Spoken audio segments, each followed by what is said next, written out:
আমার নানু আইতাছে আমার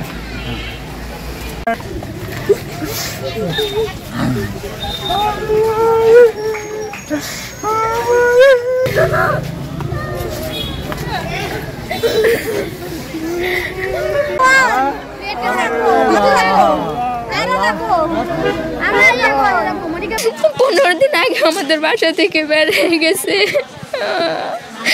যখন আমার সাথে ঘুমার সাথে কান্না করছে, ঘরে বেশি মানুষ ছিলাম, এজন্য আমার সাথে শুতে নিতে পারে না। বললে বলে মামি মামি তোমার আসো একটু সাজাইয়া দেই।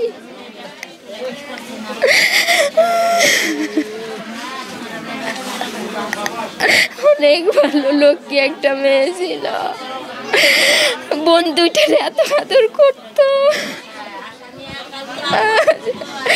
অসুস্থ, তারপরও বোনের কথা জিজ্ঞেস করে মার কাছে, মা আমার বোনেরা কেমন আছে। চটপটি আর ফুসকা যা চায় দেন, প্রত্যেকের 1 প্লেট করে দেন।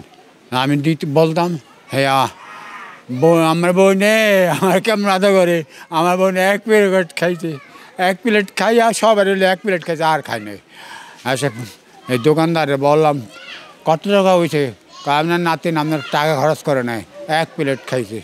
4 দিন চিকিৎসাধীন ছিল। এই মৃত্যুগুলো দায়ভার কে নেবে?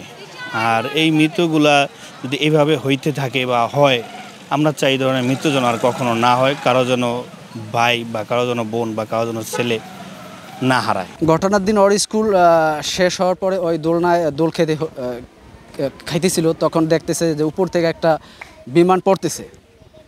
তো পড়ার দেখার সাথে সাথে ওই কী করছে, মুখ হাত দিয়া বেঁধে মুখ ঢেকে দ্রুত পলানোর চেষ্টা করতেছিল বা সেফ জায়গা যাওয়ার চেষ্টা করতেছিল। কিন্তু সেফ জায়গা যাওয়ার পূর্ব মুহূর্তেই বিমানটা ব্লাস্ট হয়, ক্রাশ হয়।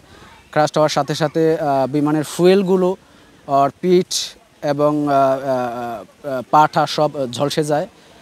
সাথে সাথে ও ওইখানে ওর সেন্স ছিল এবং ওর মিসের কাছে গেছে, মিসের কাছে যায় বলছে যে মিস আমার দাদুর কাছে ফোন দাও। ও দাদুর কাছে ফোন দেওয়া হয়েছিল এবং ওর দাদু গ্রামের বাড়িতে ছিল, ওর দাদু ওর বাবাকে ফোন দিয়েছিল। ওর বাবার সাথে সাথে ওইখানে যাওয়াকে সেভ করে প্রথম একটা হসপিটালে নিয়ে গেলো। একটা হসপিটাল ওইখানে বেটার, আমরা মনে করছি ওইখানে বেটার ট্রিটমেন্ট না, ওইখান থেকে নিয়ে আমরা বার্ন ইনস্টিটিউটে নিলাম, ওইখানে ট্রিটমেন্ট হয়েছিল।